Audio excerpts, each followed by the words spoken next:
Sorry, guys. Good evening. It's Active God's Captive, Interqual of the Captive's Diary, episode 26, season finale, written by Precious Chinwe Obialor-Ukazim. So let's get straight into today's episode. So, Junior and Seritha had initially planned to return to the UK 2 days before the conference, but when Nnamdi asked them to stay for the Gathering of Sons conference, neither of them argued, they simply adjusted. Now seated among the congregation, not in a reserved place of privilege, but quietly to the side, they listened to the word of God, not as spectators, but as those under instruction. Seritha sat upright beside Junior, her hands folded loosely in her lap, her gaze fixed on the altar and all the activities going on there.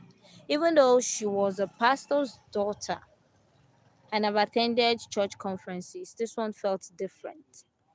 The world she knew, a familiar father's church, the runways, cameras, fittings, all felt very far away, yet not out of place. She wasn't trying to switch off who she was letting God reorder it. So much had changed about her ever since she became friends with Junior. She keeps finding herself loving this kind of religious gatherings.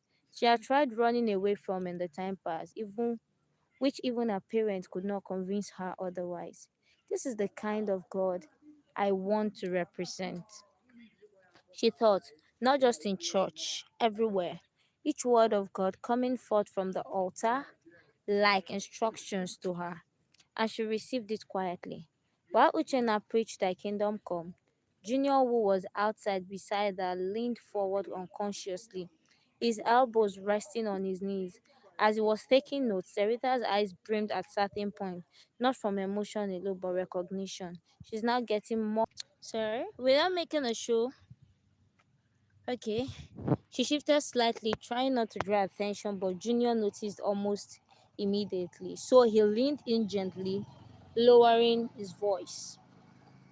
Your leg? He asked, and she nodded frankly. Without making a show of it, Junior adjusted their seat slightly, giving her space to stretch her legs. He placed his jacket across her knees to keep her warm from the air conditioning, then whispered, Lean a bit, he said in a caring manner without distracting anyone. It was a care without interruption, and Sarita exhaled slowly, grateful, not just for the comfort she now felt after stretching her legs, but for the way he never pulled her out of the moment, yet took care of her.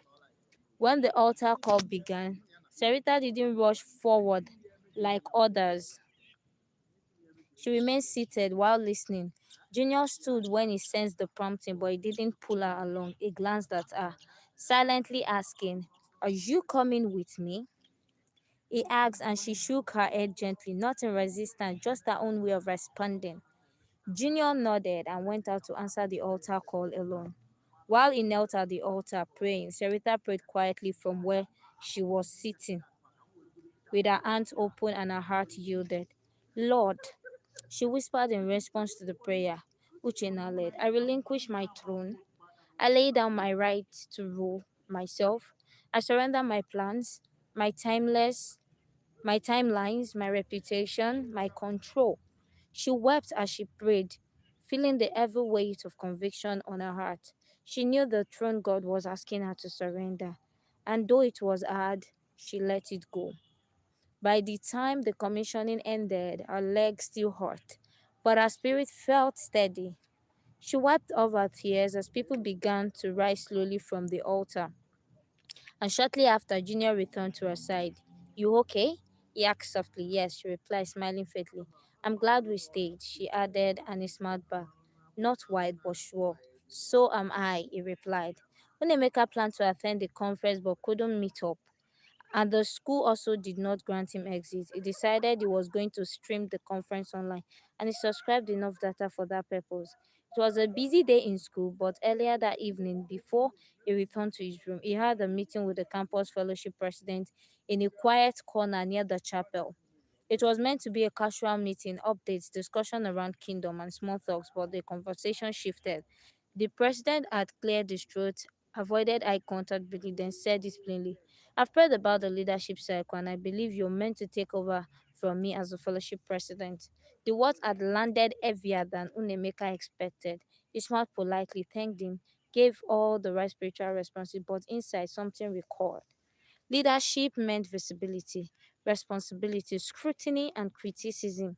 It meant surrendering time, plans, and the comfortable anonymity he had learned to protect. He had worked too hard to finally feel settled. He wanted to focus on school and his personal work with God, on his future, on staying hidden for just a little longer. I don't think I'm ready, he had said eventually, and perhaps more honestly. I don't want this now. I'm sorry, he added. The president the president studied him for a moment, then nodded slowly. Pray about it, my brother. Some callings don't feel like promotions. They feel like interruptions or disturbance. The president said gently. Unemeka had laughed it off in his heart, promised to think about it and walked away, relieved. When the conversation ended, uh, by the time he returned to his room later that night, he had already convinced himself the matter was settled and that he was not going to take up their position. Maker had not planned to cry that night, but something great happened. Wow! I guess even while streaming online, there are things that happen. Anyway, we'll get to know about that in the next episode. But there was something Sarita did that touched me. We all feel, yes, if you get the prompting to go out for an altar call, it's also good. But most times, even when we sit down, we tend to forget that it's an altar call, and wherever we are, we can also connect. And that is one thing Sarita did that touched me, though she did not even go out of the altar call. She sat down there, but she connected and she received something from that place. Well, it's wonderful, and it's something that keeps me thinking, and I'm still thinking about it to understand that I should not take advantage of any place I am. Wherever I am, listening to the word of God, I can connect from there. So can you also. So, the same way we are reading this story, don't just read it like it's just a story. You can also connect from the story and see how God changes and reshapes your life. Thank you very much for listening. God bless you. See you in the next episode. Bye bye. So I'm saying 96 hours. God